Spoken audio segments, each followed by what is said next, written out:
Zgodba o Marjanu Podržaju je zgodba o ljubitelju življenja. V njegovem srcu je dovolj prostora za ljubezen, družino, hobije in prijatelje. Srečala so se v 3D parku, kjer je treniral v tišini okolja.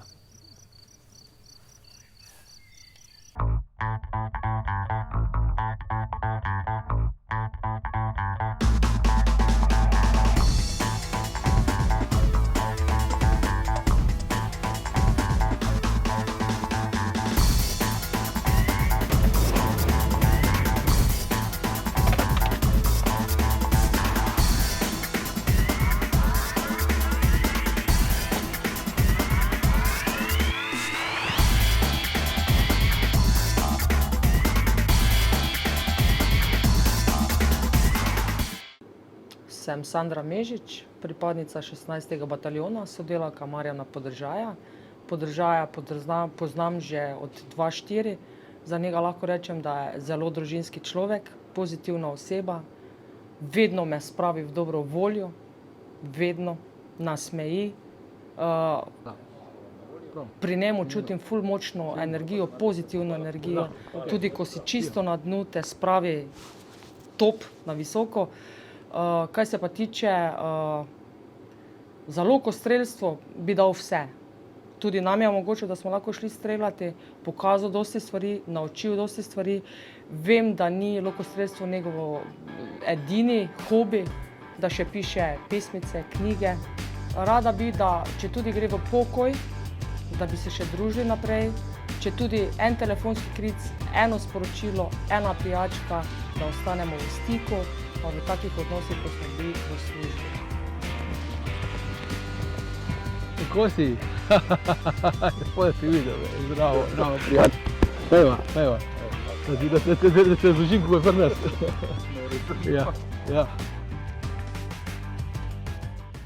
Nahajava se v Centru za nadzor in kontrolo zračnega prostora Republike Slovenije. Torej, nahajava se v enoti 16. četa za nadzor in kontrolo zračnega prostora, ki je na Brniku situirana in je seveda del vojaških sil, del prvega polka letalstva in zračne obrambe in obenem seveda tudi del neposredno NATO podrejen 24/7 dežurni.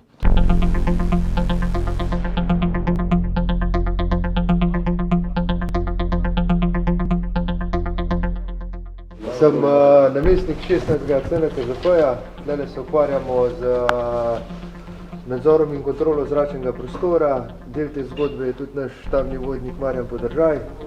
Ja.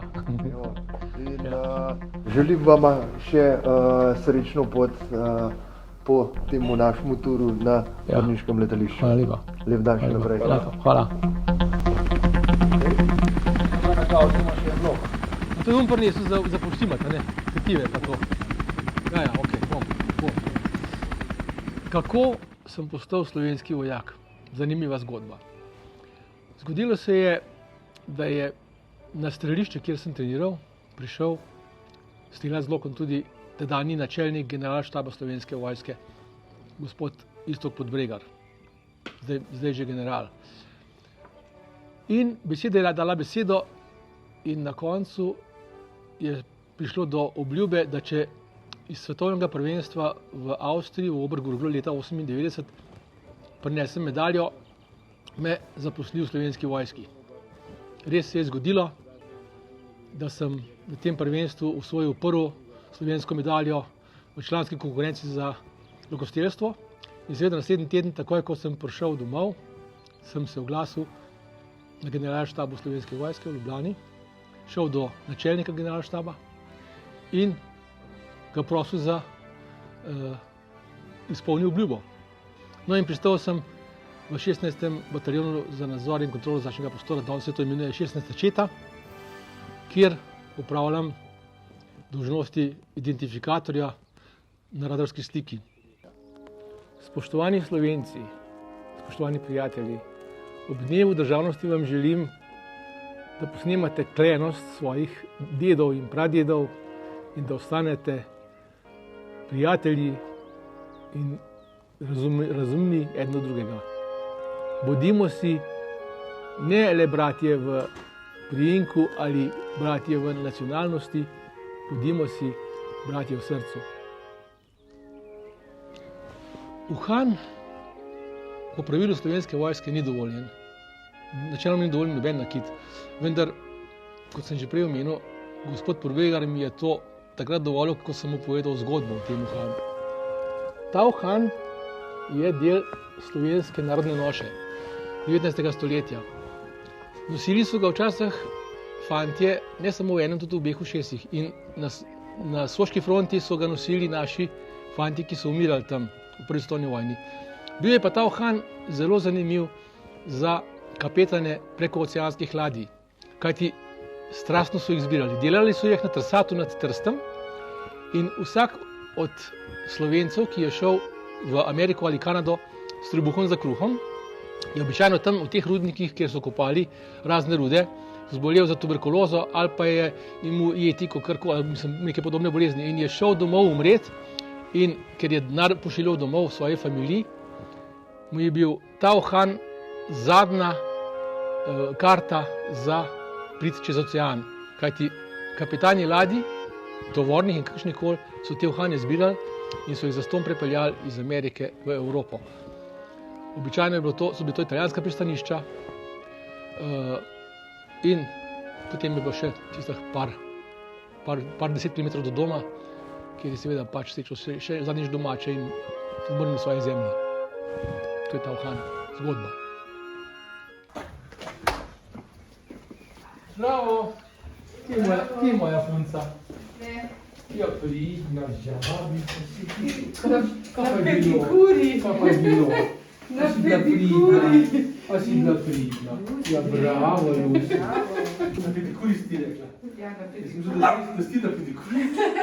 Lucy je bila. Marjan Podržaj ne vem, je tako velik, da je veliko stvari. Ne morem povedati z eno besedo. In vse je treba takoj. In če kdo prepočas govori, je že živčen. In on mora vse na hiter. Tako da pri njemu moraš dobro, da veš, kdaj je odhod od doma, da se lahko prilagodiš, ker drugače. No, ampak zdaj ima dobro navado. Prej sva zmeraj na tekme zamujala, zdaj se je lepo zorganizira že, tako da mečken se je umiril, ampak ga moram malo bremzati, ne. Pravim pa ne vse na prvo žogo. Dvakrat včasih vdahen, pa premisel, preden se zaženeš v nekaj, ne. Drugače pa ja. Veliko misel, veliko dela, zelo se z njim pogovarjaš, on je z mislimi čisto druge, ker on že nekaj v glavi piše, nekaj sestavlja. Zelo je zaposlen. Največ z lokostrelstvom, samo to. Ostalo pa tako. Moja zgodba se začne leta 1969, prejšnjega stoletja, se ve. Takrat smo mladi froci, pri 10 letih, 9 letih, kako je že bilo, imeli kot eno od animacij za družbeno dejavnost, danes se temu tako reče, je bil tudi taborniški odred. Imenoval se je Sotočje dveh Sav oziroma Sotočje Sav in tam je naš krožek peljal kocko, Janez Kocijančič, rad si piše kocko ime, partizansko oziroma taborniško ime, in nas je nekako zanimiral, da smo poleg tega, da smo kurili ogne pa delali vozle, znali še streljati z lokom. Imeli smo tiste 3-4 loke, smo imeli, bilo nas je 15, no in to smo tudi delali spravili. Njegova vola pa cajt je bil, da smo po ene pol leta treninga enkrat na teden, če smo se dobili, šli na regijsko taborniško prvenstvo v Škofjo Loko. No, tam se je pa pokazalo pa tisto, koliko smo dejansko vredni. Bilo je približno 200 otrok z cele Gorenjske. Smo bili kar razočarani. Jaz sem bil sploh razočaran, ker sem na treningu streljal zelo dobro. No in pa se je ta moja lokostrelska strast za ene 5 let pomirila. Oče mi je dal, da sem njegovemu šefu v Rodovoljcu peljal Gedore nazaj vrniti. In ko sem prišel v Rodovoljcu, mi je rekla žena od Oblaka, Dorica je rekla, tam je zadaj strela. Sem rekel, kako strela? Je prav z lokom. No? In jaz sem rekel, kje pa je prav tam nazaj? In sem šel na tisti stravank pogledati, kje je Jaco, in tam je bila moja, ja bom rekel, ljubezen do tega športa na prvi pogled. celo tako rekel, ne. Jaz sem vohal von peres, nog sa tetivo, vse mi je dišalo. In to traja zdaj že 50 let, ta ljubezen do tega športa. Ni bilo en teden, sem šel v Ljubljano, v Metalko, pa sem tam videl na športnem oddelku, so imeli loke, en nemški rekord loke so imeli. Bil je, mislim, da je bil 840 dinarjev, nekaj takega, no. Boljš ga ni bilo za dobiti trenutno, ker tako denarja za eno Yamaho nisem imel. Yamaha so bile prav v Sloveniji športu v izložbi ful dobri loki, ampak delež predragi. In jaz sem tega rekorda dobil, sem ga dan prinesel, no, in jaz sem potem po svoje malo stelal, čuden slog sem imel, ampak jaz sem stelal sistem, imel sem ene 3 lesene puščice, vem, da sem tako ta prodan že eno špico zgubil, da je bila traparija čista. In potem sem si naredil merilno napravo, ker vedel sem, da je on ima merilno napravo. Za stabilizator sem vzel smučarsko palico, ki sem imel eno zlomljeno, eno pa celo, pa sem jo odžagal, pa sem dal gor noter navoj v tisti lok. Za merilno napravo sem pa en konc žleba odrezal, pa sem dal pa muhco, daljšica od puške noter, tako da sem imel tudi to. Vem, da mi je tetiva po enem mestu tetiva pošla in sem bil nesrečen, ker ni bilo materijala za to, to ni nič zdržalo, to je bilo navadna konoplja, je bila pa za nič, najlonske ni bilo, dakronske sploh ni bilo, no pa mi je obeh dal eno tetivo. In potem sem jaz po enih 3 mesecih dobil 3 originalne Easton puščice, samo en problem je bil. Vsaka puščica je bila drugačna, pomeni, ena je bila 17-16, ena je bila 18-13, pa ena je bila 18-16, torej čista zbrka. Tako da sem jaz pa te 3 puščice tako nastavil, da sem z vsako zadev, ampak sem malo drugem meril. In jaz sem šel septembra na državno prvenstvo v Vintgar. Bili smo 3-4 mladinci, kaj jaz vem, jaz sem s tem vlokom prišel tja in ko me je videl postružnik Bojan, naš olimpijec, ki je bil leta 76-9 v Montrealu, je rekel, Marjan Podržajev, če priznaš, da si malo nor, pol prostim se, kako pa je. Je rekel, pa kako moraš s takim vlokom, pa s takim puščicem priti na državno prvenstvo, človek božji, pa to nikamor podoben. Ampak jaz sem tam med mladinci zmagal. 2 leti sem delal pri avtoličarju, pri Mencingarju v Zapožah. 1 let sem delal, da sem zaslužil za ročaj od Yamahe. In potem sem še 1 let delal, da sem kupil krake in sem imel lok. In potem sem s tem lokom prišel v Ljubljano leta 78.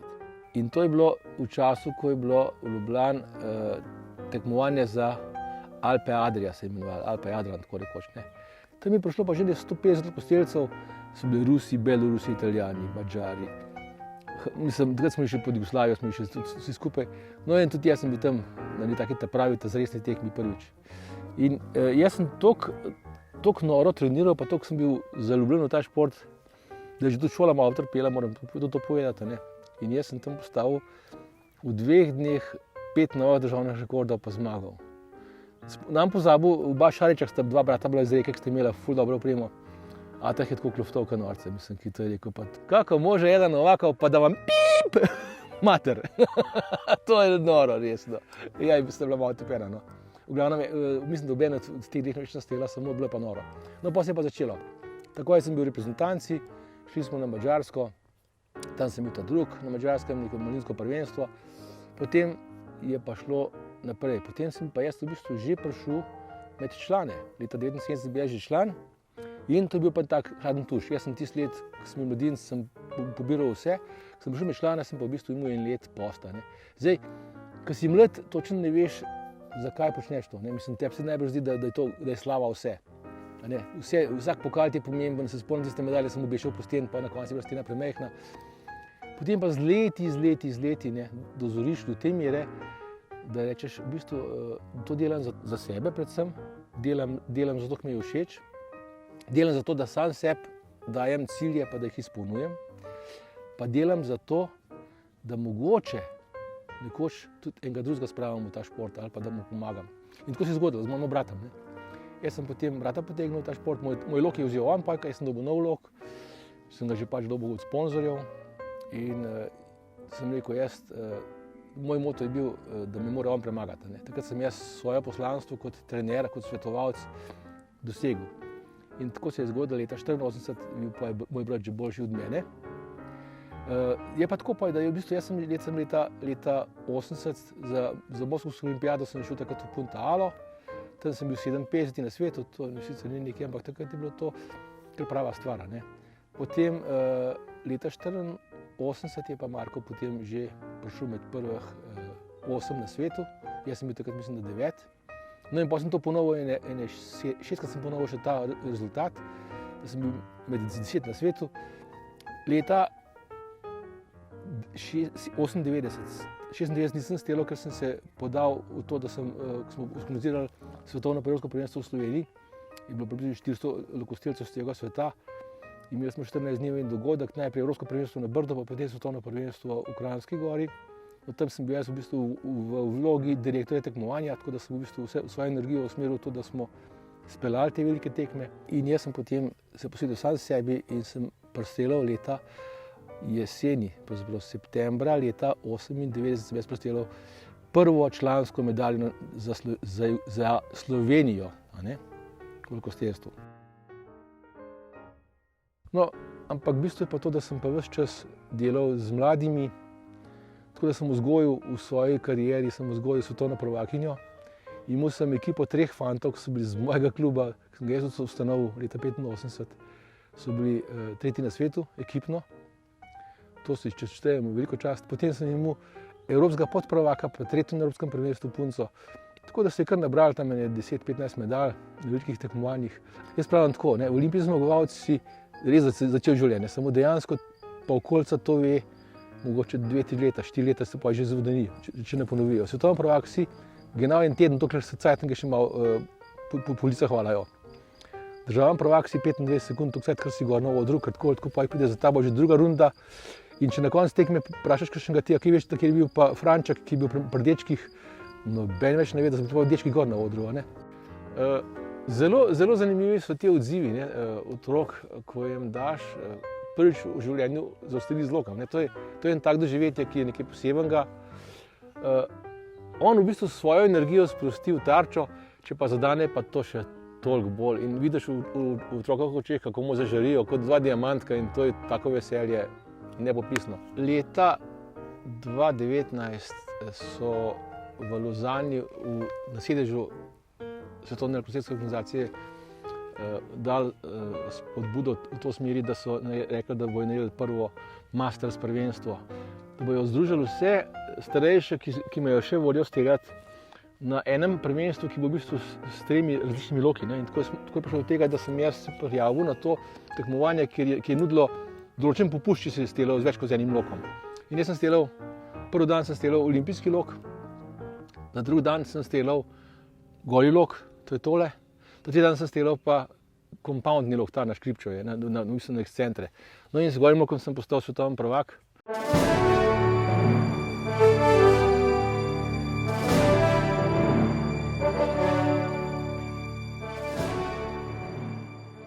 En rekord smo imeli v planu, pa ni ratov, da bi bila familija, star oče, sin, vnuk in pravnuk naenkrat na tekmi. Pa nam je zneslo samo, da smo prišli do 3. generacije dol nazaj, ker je pravnuk zbolel, najmlajši. No in to je bil moj oče, ki pri 92 letih kot strasten lovec prvič prijel za ta prav lok. Nič treniral prej, odstrelal tekmo in ene tarče ni falil. In to je to. Šarmanten gospod. Človek z veliko začetnico. Moj veliki sensej. Car profesije. Človek velikega srca. Marjan poln energije. Prijatelj. Hiperaktiven fantič. Marjan je legenda. Najprej je moj mož,